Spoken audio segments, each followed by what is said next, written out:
Discovering the story behind someone's name can reveal a surprisingly rich amount of information about them. And inviting people in a group to tell this story can be a very powerful and accessible way for them to see and understand each other better. That's the goal of this icebreaker or connection activity known as the story of my name. In this video, I'll walk you through two different versions of the activity, one short way, which is perfect for an icebreaker, and one longer way that invites participants to think critically about how today's names are shaped by ongoing legacies of power, oppression, and resistance. So, hi there, I'm Maureen. I'm a facilitator and the creator of Rethinking Normal, which is a platform where educators find strategies and curriculum for impactful learning experiences. So, in the short version, I typically ask the participants to form a circle with their chairs, and I let them know that we are going to be learning more about each other by sharing a bit more about the story behind each of our names. In this story, I would like each person to tell us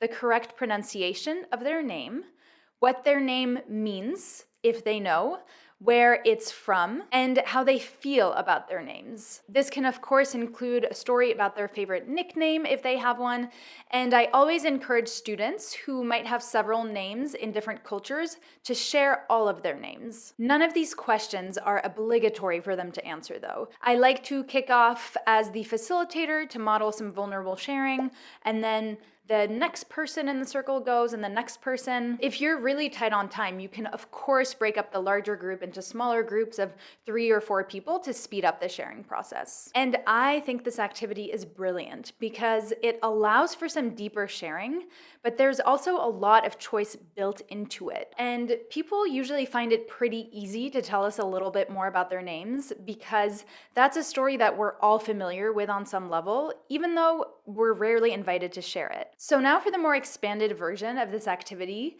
I've been facilitating it for a pretty long time, so over the years I've added components here and there that I think makes this activity even more robust. This expanded version usually takes place over 2 different sessions. In the first session, I tell participants we're going to be spending a chunk of time exploring the story behind names and really getting to the root of why names are important. So I begin by writing on a whiteboard or a surface at the front of the room the words first name and last name in really big letters. And I tell participants we're going to discuss how these names come to be. So for the first name, I ask the group to think about how we get our first names. What are all the things that the people who name us might take into account when naming us? And why might someone change their first name later in life? So I make a mind map of all the ideas that they have. And then I do the same for the last names. So what are all the things that a last name might tell us? And why might someone's last name change throughout their life?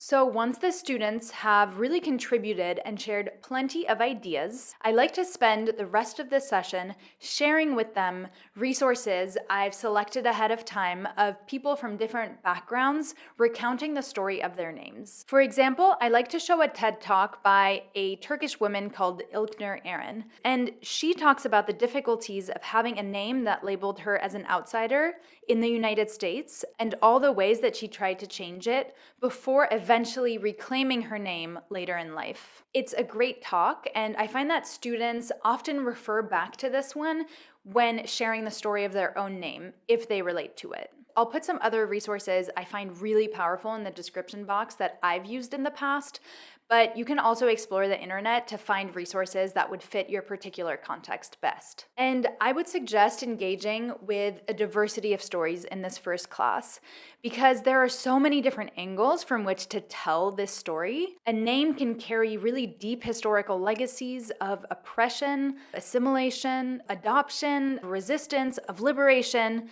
and often even a combination of these things. And as new aspects of what makes a first name and what makes a last name are revealed through these talks, you can also add to the mind map that you started off the class with. So before the end of this class, I tell the group that before the next time we meet, their job is to go out and research the story of their own names.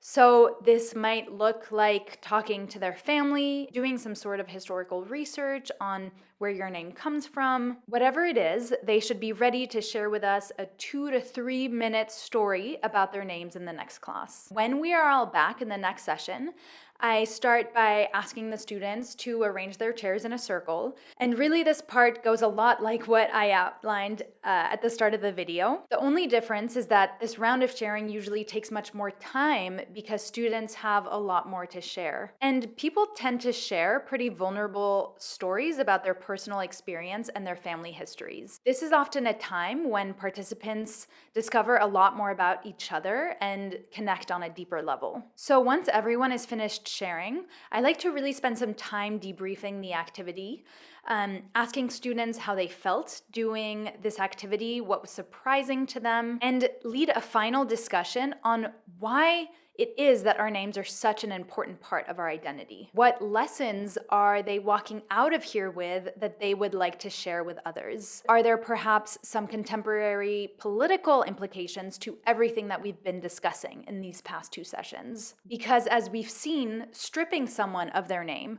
or forcing someone to keep or take a name that is not theirs has been used as a tool of oppression throughout history. If you have the time, giving the group 5 minutes to journal about these questions might be really beneficial. So that wraps up the activity.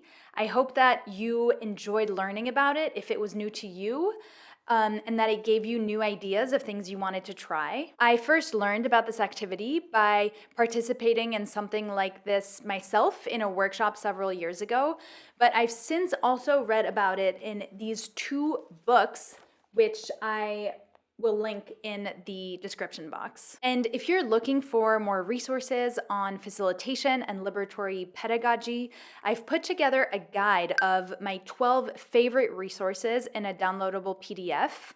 So I'll link that as well. These are resources that I've learned so much from and that have really, really helped me come up with great activities and strategies to facilitate these kinds of learning experiences. So I would love for you to subscribe to my channel. I'm going to be uploading a lot of other activities. I also plan to upload a lot of facilitation strategies. So yeah, if that sounds pretty neat to you, you should subscribe. Thank you so much for watching, and I hope that I'll see you back here soon.